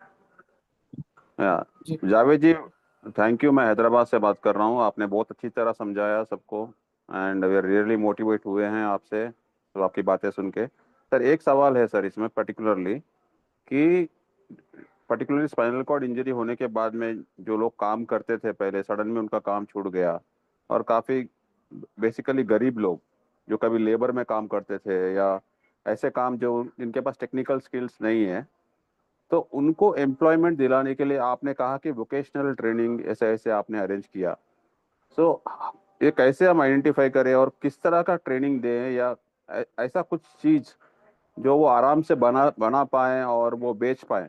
बनाना तो सिखा सकते हैं, बट वो उसे बेचना मतलब, तो आपको कुछ इसके बारे में थोड़ा आप आइडिया दीजिए सर, जो क्योंकि इस वक्त इससे उनका रोजगार, पर्टिकुलर रोजगार के लिए। जो सबसे बड़ी परेशानी है इस वक्त वो लाइवलीहुड है। बहुत सारे लोग ऐसे हमारे भाई बहन हैं जिनके पास लाइवलीहुड बिल्कुल भी नहीं है और सपोर्ट सिस्टम भी कुछ भी नहीं है। अगर फैमिली सपोर्ट रहता है तो बहुत कुछ चीज़ें आगे चलती है, अगर नहीं होगा तो बहुत मुश्किल है। क्योंकि कोई ना कोई होना चाहिए जो इनकी हैंड होल्डिंग करे। जो इस वक्त skill development government of India ने स्टार्ट किया है, वो उसके बारे में जानकारी होना बहुत ज़रूरी है। अगर आपके यहाँ गवर्नमेंट ऑफिस नज़दीक है, सेक्रेटरीट नज़दीक है, तो आप वहाँ पे एक एप्लीकेशन कर सकते हैं जिसमें आप कह सकते हैं कि हमारे इतने लोग आइडेंटिफाई हैं जिनको हम ट्रेनिंग्स देना चाहते हैं। और पहले हमें उन बंदों के साथ बात भी करनी चाहिए कि वो किस तरीके का, अगर उनके पास पहले से ही कुछ स्किल है, कोई पहले दर्जी का काम करता था या कोई कुछ ऐसे कुछ चीज़ें बनाने का पहले से ही महारत रखता है, तो हमें पहले उस पर ही ध्यान देना चाहिए। क्योंकि अ, जो डिसेबिलिटी में सीवियर डिसेबिलिटी है वो है स्पाइनल कॉर्ड इंजरी। अगर हम देखा जाए तो अ, इसका डिस्प्लेस होना, बाद में वहाँ पे स्किल के लिए बैठना, ट्रेनिंग्स में बैठना बहुत मुश्किल है। तो पहले हमें कोशिश करनी चाहिए कि अगर इसके हाथ में पहले से ही कोई स्किल है तो वो स्किल उसका डेवलप करना है, उसको दिखाना है कि क्या आपको इसमें कोई और चीज़ों की ज़रूरत है, मदद की ज़रूरत है। या गवर्नमेंट ने 2-4 स्कीम्स रखी है। पहले है कि रूरल सेटिंग में एक स्कीम आती है जिसमें पहला कैपेसिटी डेवलप कर किया जाता है, जो कि बैंक्स के जरिए इम्प्लीमेंट किया जाता है, या जेके बैंक उसके उसकी इम्प्लीमेंटेशन करता है। उनको छोटा सा काम सिखाया जाता है उनके ख्वाहिश के अनुसार, और वो फिर 40-50 हज़ार का लोन भी देते हैं उसको स्टार्ट करने के लिए। या एनएचएफडीसी एक स्कीम है जिसमें national handicapped finance development corporation, जो 4% या 5% के सिंपल इंटरेस्ट पे हमें लोन देते हैं, 2 लाख 4 लाख, जिसमें हम कोई सा दुकान खोल सकते हैं या छोटा मोटा का कोई कारोबार स्टार्ट कर सकते हैं। अगर किसी के पास कोई ट्रेनिंग नहीं है तो उसको पहले जो लोकल स्किल डेवलपमेंट चलता है प्राइम मिनिस्टर्स कौशल विकास योजना के अंदर, प्राइम मिनिस्टर्स कौशल विकास योजना का यही मकसद है कि जो पिछड़े वर्ग में लोग रहते हैं जिनके पास कोई टेक्निकल काम नहीं है, उनको टेक्निकल काम सिखाया जाए उनके इच्छा के अनुसार, चाहे वो मोबाइल रिपेयरिंग, चाहे वो लोकल जो कुछ जैसे कि कोई चीज़ बनता है और वो मशहूर है उस इलाके का, वो अगर वो सीखेंगे और उसके बाद वो इसी स्टार्टअप लोन पे ये काम करेंगे 50 हज़ार के, तो वो ज़रूर अपना काम आगे ले जा सकते हैं। लेकिन इसमें बहुत सपोर्ट सिस्टम की ज़रूरत पड़ेगी। ये सिर्फ अगर हम कहेंगे तो कहने से कुछ नहीं होगा, उस इंसान की हैंड होल्डिंग भी करनी पड़ेगी। कोई पर्सन इसका जो अपने घर का सदस्य हो, वो जरूर आगे आना चाहिए इसके लिए। अदरवाइज वो बंदा तब तक नहीं सीखेगा, वो घर से कैसे निकलेगा, वो डिस्प्लेस कैसे होगा, ट्रेनिंग सेंटर पे कैसे आ जाएगा, ये बहुत बड़ा मुश्किल है। अगर हमने 10% को आइडेंटिफाई किया है कि ये सीवियर डिसेबल है, इनका लाइवलीहुड छूट गया, तो हमें पहले उनसे बात करनी चाहिए, फिर वो उनके लिए एक एप्लीकेशन डालनी चाहिए, ज्वाइंट एप्लीकेशन, और एक सेंट्रली प्लेस हमें तय करना होगा जहाँ पे ये ट्रेनिंग लेंगे। फिर उनको वो ट्रेनिंग दे के हम उनका एक सेल्फ हेल्प ग्रुप भी बना सकते हैं, वो अपने अपने घर में वो चीज़ बनाएंगे। और अगर ज़्यादा मार्केटिंग की ज़रूरत हो तो एक वीडियो उनका बनना चाहिए, वो कैसे ये काम करते हैं, क्या क्या प्रॉब्लम्स है इससे आते हैं, तो कैसे उनका लाइवलीहुड आगे चलेगा। फिर अपने अपने पेजेस पे वो डालेंगे, उनका एक अलग से पेज भी बनाएंगे ऑर्डर्स के लिए। तो बहुत सारे लड़के लड़कियां हैं जो इस वक्त घर में ये चीज़ें बनाते हैं, और सोशल मीडिया के जरिए उसकी मार्केटिंग भी अच्छी होती है। थैंक यू जावेद जी, आपने बहुत अच्छी तरह समझाया, सारे एस्पेक्ट्स आपने कवर किए हैं। एंड थैंक यू जीवन शैली जो आपने जावेद सर को लेके आए यहाँ पर। Thanks a lot. Most welcome sir.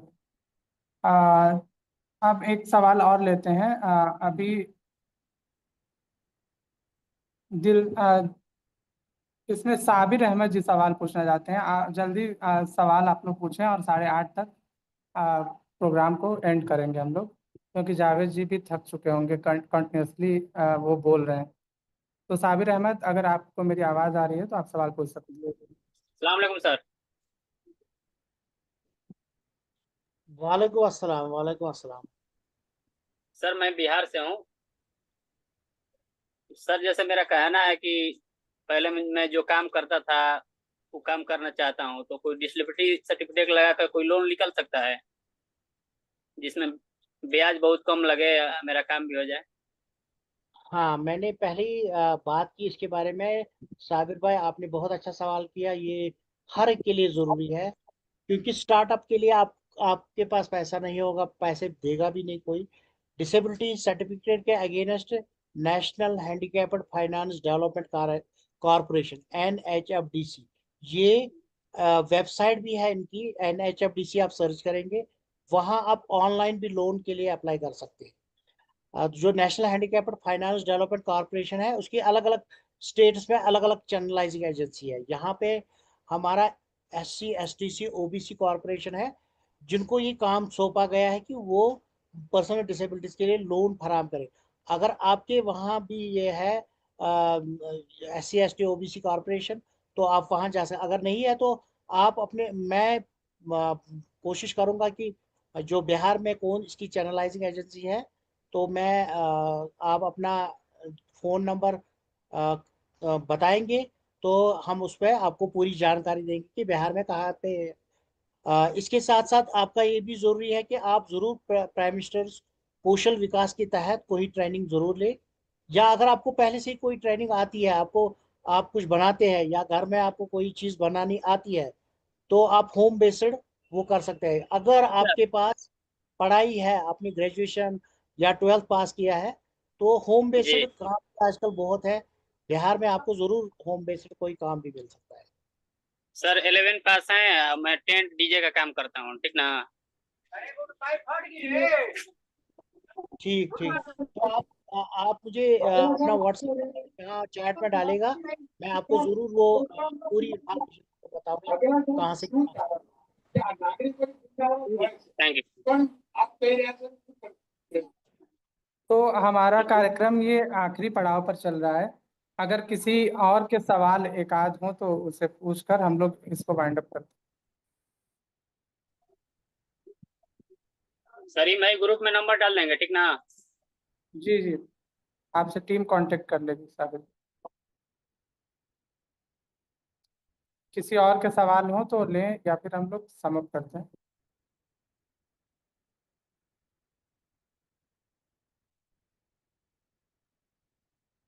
तो देख दोस्तों, आज हमने जिस व्यक्ति से बात की वह सिर्फ एक नाम नहीं है, बल्कि एक चेतना है। जावेद टाक जी ने हमें यह सिखाया कि जिंदगी में हार तब नहीं होती जब आप गिरते हैं, हार तब होती है जब आप उठने से इनकार कर देते हैं।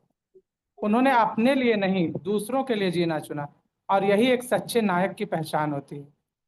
सर, आज हम सब आपके आभारी हैं कि आपने अपने जीवन के अनुभव, अपने जीवन के संघर्ष और अपने विचारों को हमारे साथ साझा किया। आपके शब्द, आपका संघर्ष और आपकी सेवा हम सब के लिए एक दीपक की तरह है, जो हमें अंधेरों में भी रास्ता दिखाने का काम करेगी। तो इसी के साथ मैं शैलेश जी को आमंत्रित करता हूं, आप आएं और जावेद जी का शुक्रिया अदा करें।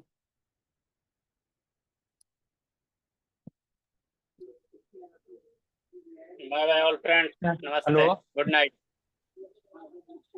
Hello, thank you Javed ji, और आपने हमारे साथ साझा किए अपनी अनुभव को, और होप बहुत सारे लोग को आज का आपका कहानी, आपका जर्नी सुन के एक नया जुनून मिला होगा कि जब इस अवस्था में आपके और इतने सारे लगभग 28 ईयर्स ओल्ड आपका हो गया इंजरी का, उसके बाद भी आपने हर एक पड़ाव को आसानी से, चुनौतीदायक होगा उसमें नो डाउट, बट उस चुनौती को पार करते हुए अपनी लाइफ को आगे निकल रहे हैं। तो आशा करते हैं कि हमारे साथ जितने भी जीवन शैली में लोग जुड़े हैं, आपकी कहानी से प्रेरित होके वो भी कुछ समाज के लिए और अपने लिए, परिवार के लिए, सोसाइटी के लिए कुछ हटके करने की कोशिश करेंगे, जिससे कि समाज में एक अलग सा चेंजेस, एक अलग सा बदलाव आ सके। धन्यवाद।